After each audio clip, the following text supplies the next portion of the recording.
Shalom, selamat pagi Bapak Ibu yang dikasihi Tuhan. Puji Tuhan, pada pagi hari ini kita boleh berjumpa kembali dalam waktu teduh bersama Gereja Toraja Jemaat Bogor, edisi Selasa 27 Desember 2022. Bacaan kita pada pagi hari ini terambil dari pertama Yohanes 5 ayat 6 sampai 12. Bapak Ibu yang kekasih, marilah kita bersatu di dalam doa. Selamat pagi Tuhan, terima kasih Bapa atas hari baru yang Engkau anugerahkan di dalam hidup kami. Terima kasih Bapa atas kesehatan yang boleh kami rasakan di dalam kehidupan kami pribadi lepas pribadi. Pada saat ini kami akan membaca dan mendengarkan sebagian daripada firman-Mu. Biarlah firman-Mu ini kami boleh mengerti dan kami boleh pahami. Biarlah Roh Kudus-Mu ya Tuhan yang akan hadir di tengah-tengah kami. Berfirmanlah kepada kami ya Tuhan, karena kami siap mendengarkan firman-Mu. Di dalam nama Yesus Kristus kami berdoa dan mengucap syukur. Amin. Pembacaan firman Tuhan pada pagi hari ini terambil dari pertama Yohanes 5 ayat 6 sampai 12. Lembaga Alkitab Indonesia memberikan judul Kesaksian tentang Anak Allah. Inilah Dia yang telah datang dengan air dan darah, yaitu Yesus Kristus, bukan saja dengan air, tetapi dengan air dan dengan darah. Dan Rohlah yang memberi kesaksian, karena Roh adalah kebenaran, sebab ada 3 yang memberi kesaksian di dalam sorga, Bapa Firman dan Roh Kudus. Dan ketiganya adalah satu. Dan ada 3 yang memberi kesaksian di bumi, roh dan air dan darah. Dan ketiganya adalah satu. Kita menerima kesaksian manusia, tetapi kesaksian Allah lebih kuat. Sebab demikianlah kesaksian yang diberikan Allah tentang anak-Nya. Barang siapa percaya kepada anak Allah, ia mempunyai kesaksian itu di dalam dirinya. Barang siapa tidak percaya kepada Allah, ia membuat dia menjadi pendusta. Karena ia tidak percaya akan kesaksian yang diberikan Allah tentang anak-Nya.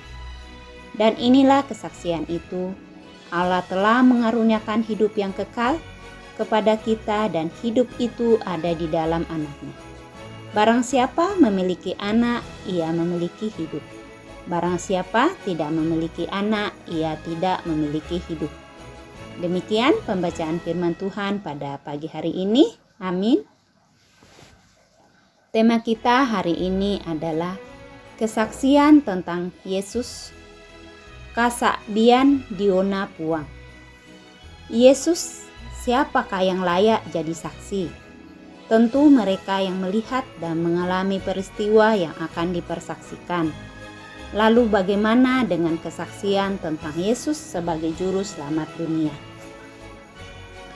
Perikop di atas berbicara tentang kesaksian bahwa yang percaya kepada Kristus dan menang atas dunia adalah yang menerima kesaksian Allah bahwa hidup kekal ada dalam Kristus. Kesaksian itu terdapat di dalam hati setiap orang percaya. Karena Roh Kudus sudah meyakinkan tentang makna air dan darahnya Yesus.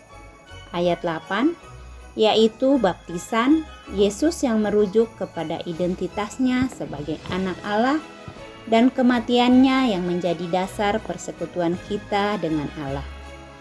Penerimaan kesaksian dalam hati orang bukan sekedar usulan dari Yohanes, karena dia menegaskan adanya 2 kemungkinan, yakni menerima kesaksian itu sehingga memiliki anak dan hidup. Menerima kesaksian itu berarti memahami bahwa Yesus itu real. Lebih real daripada perselisihan dengan tetangga atau kebutuhan mencari nafkah. Percaya kepada Kristus bukan sekedar pengakuan mulut saja, tetapi seluruh keberadaan hidup. Karena itu, kesaksian tentang Kristus tidak cukup dengan kata-kata, melainkan dengan tindakan nyata. Ibarat ketika masuk di warung makan, tidak cukup dengan melihat daftar menu makanan saja, kemudian menjadi kenyang. Padahal kita belum memesan makanan dalam daftar menu yang akan kita makan.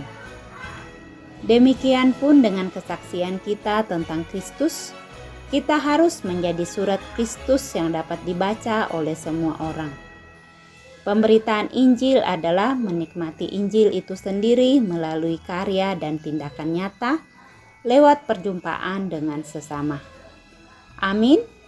Jemaat yang dikasihi Tuhan, mari kita tundukkan kepala, kita bersatu dalam doa.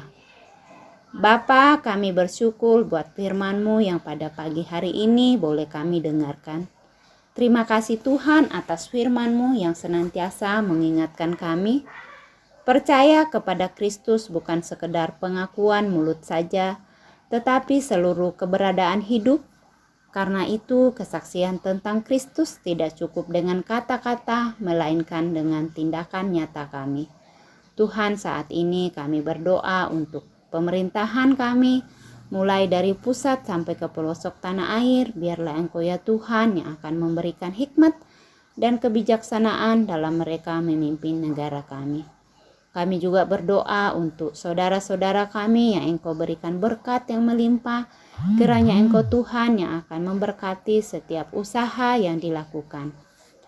Tuhan, kami juga berdoa buat saudara-saudara kami yang saat ini sedang sakit, yang tidak kami sebutkan namanya satu persatu ya Tuhan. Biarlah Engkau ya Tuhan yang akan menjamah, biarlah mereka boleh sembuh dan nama-Mu yang akan dipuji dan dimuliakan.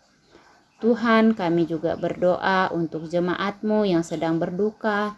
Tuhan hiburkan dan kuatkan. Kami juga berdoa untuk anak-anak kami agar mereka tidak lalai dalam menjalankan tugas dan tanggung jawab mereka. Kami juga berdoa untuk saudara-saudara kami yang sedang bergumul dalam permasalahan mereka. Kiranya Engkau ya Tuhan yang akan hadir di sana bersama-sama dengan mereka. Kami juga berdoa buat jemaat-Mu yang sedang berulang tahun. Engkau tambahkan berkat-Nya, berikan kesehatan dan sukacita. Kami juga mendoakan orang tua kami yang dalam masa tuanya. Biarlah mereka senantiasa diberikan kesehatan dan kenyamanan dalam menjalani hari-hari indah mereka. Jikalau ada orang tua kami yang sakit, Tuhan, Engkau sembuhkan dan pulihkan. Inilah doa dan ucapan syukur kami. Ampunilah segala dosa yang sering kami perbuat melawan kehendak-Mu.